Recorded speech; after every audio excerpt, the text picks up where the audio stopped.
It was late December 1986 in San Diego, California, a time when holiday lights twinkled across the city. Families gathered for festive celebrations, and the air carried the crisp, coastal chill of winter nights. For 20-year-old Kara Knott, Christmas had been picture perfect. She had spent the holiday with her family, opening presents and sharing laughter over a home-cooked meal. But now, she was spending time with her boyfriend, Wayne, in Escondido, about 30 miles north of her home. Wayne had been sick with the flu, and Kara, always caring, had spent the day taking care of him, checking his temperature, making soup, and keeping him company while he rested. By the evening of December 27th, Wayne was starting to feel better, so Kara decided it was time to head home. At 8:30 p.m., she picked up the phone and called her parents. "I'll be home soon." She packed up her things and headed to her car for the 45-minute drive home. She never arrived. At first, her parents, Sam and Joyce Knott, weren't too worried. Maybe she had stopped somewhere or lost track of time. But by 10 p.m., they felt uneasy. By 11 p.m., they were panicked. Kara wasn't the type to just disappear. If she had decided to stay out later, she would have called. Sam, overwhelmed by an awful gut feeling, grabbed his keys. "I'm going to find her." He retraced the exact route she would have taken. Interstate 15 South, the freeway from Escondido to San Diego. Nothing. By 5:15 a.m., they had their answer. Kara's old Volkswagen Beetle was found at the Mercy Road exit, a lonely, unfinished off-ramp that led to nowhere. Her keys were still in the ignition. Her purse, wallet, and gas receipt were untouched on the seat. And just beyond the bridge, down in the ravine, officers found her body. Kara had been strangled to death and thrown over the edge. Sam Knott was at the scene. "Did you find my daughter?" he asked, his voice trembling. The officer lowered his head and whispered, "Yes, sir. I'm sorry." Sam didn't scream. He didn't cry. He just whispered, "I wish you could have known her. She was an angel." At first, detectives were stumped. There was no robbery, no sexual assault, no clear motive. And the biggest mystery, why had Kara stopped her car at that isolated off-ramp? Detectives considered a worst-case scenario, that she had been targeted by a random killer, someone who had forced her off the road, but that theory quickly fell apart. There were no tire tracks suggesting she had been chased down, and her car was parked neatly, like she had pulled over voluntarily. Who would she willingly stop for? Investigators turned to the last person to see her alive, her boyfriend, Wayne. Had an argument turned deadly? Did he follow her home and do something? Wayne was brought in for questioning. His alibi was airtight. At the exact time of Kara's murder, Wayne was home with his sister, a fact confirmed by phone records and witnesses. Detectives were met with one chilling thought.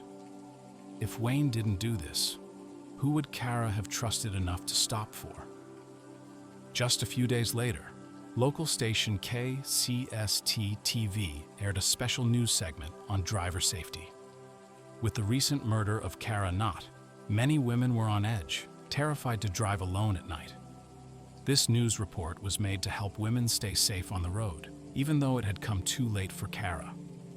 The broadcast featured a well-known California Highway Patrol officer, one of their most trusted faces, offering advice to female drivers on how to stay safe. His name was Craig Pyre, a 13-year veteran of the California Highway Patrol, and the perfect person to help get the message across to female viewers in the area. And as the cameras rolled, he looked directly into the lens, warning women about the dangers of stopping in deserted areas. If someone approaches your car, never get out. Stay inside, lock your doors, and call for help. As Craig cruised along Interstate 15 with a reporter beside him, continuing his talk on road safety and the dangers of driving alone at night, something caught his eye. Up ahead, a car was pulled over on the side of the freeway. Pyre's expression hardened as he flipped on his flashing lights. "See," "This is exactly what I'm talking about," he muttered to the reporter, his hands already guiding the patrol car toward the shoulder. The vehicle, a dark-colored sedan, sat motionless, its hazard lights blinking dimly. Inside, a man in his 40s sat behind the wheel, staring straight ahead, seemingly lost in thought. Pyre parked behind him, stepped out, and approached the driver's window. The reporter and camera crew stayed back, filming from a distance. With his usual authoritative stance, Pyre tapped on the glass. The man inside hesitated for a second, then rolled the window down. "Evening, sir," Pyre said, his voice calm but firm. "Everything all right?" The man shifted uncomfortably, glancing at the camera crew before clearing his throat. Yeah, just needed a second." "A second," Pyre repeated, nodding slowly. Then, he leaned in slightly. "Sir, do you have any idea how dangerous it is to stop on the freeway at night?" The man swallowed hard and nodded. "I know, He stopped himself, his fingers tapping against the steering wheel. Pyre gave him a long, measured look before continuing. "Let me tell you something," Pyre said, stepping back slightly and gesturing toward the road. "We just had a young woman murdered not far from here. The driver all alone, just like you, pulled over in a dark area.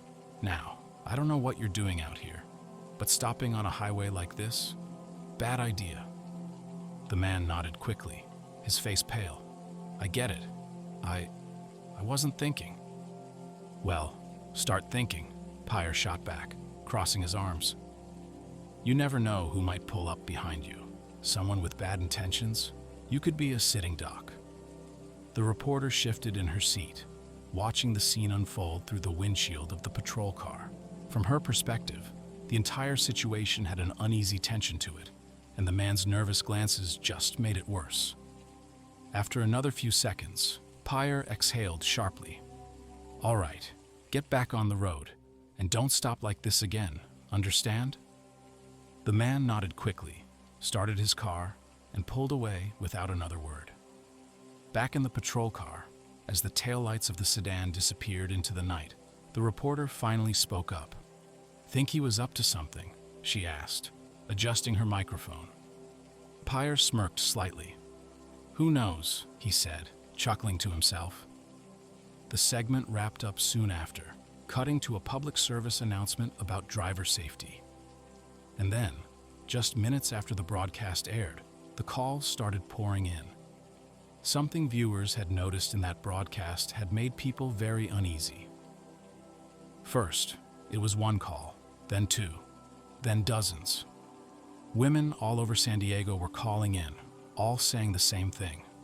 "That officer, I know him. He pulled me over."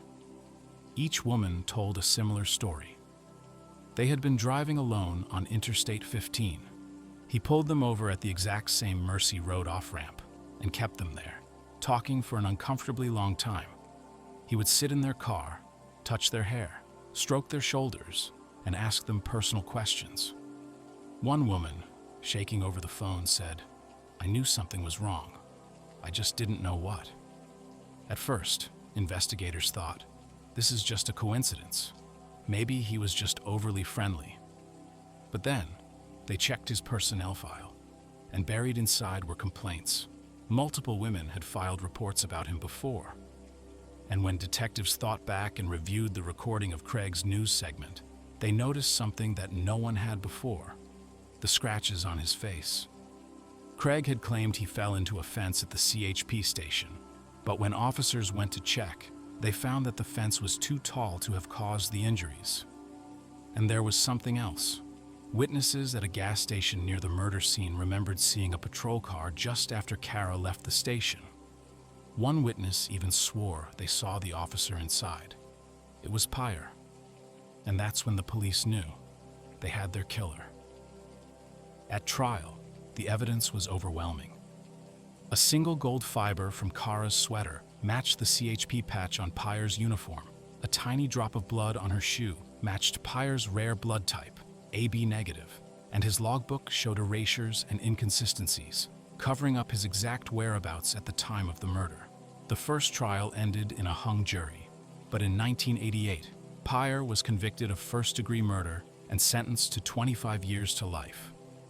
To this day, he denies everything. And when investigators asked him to submit DNA to prove his innocence, he refused, because he already knew the answer.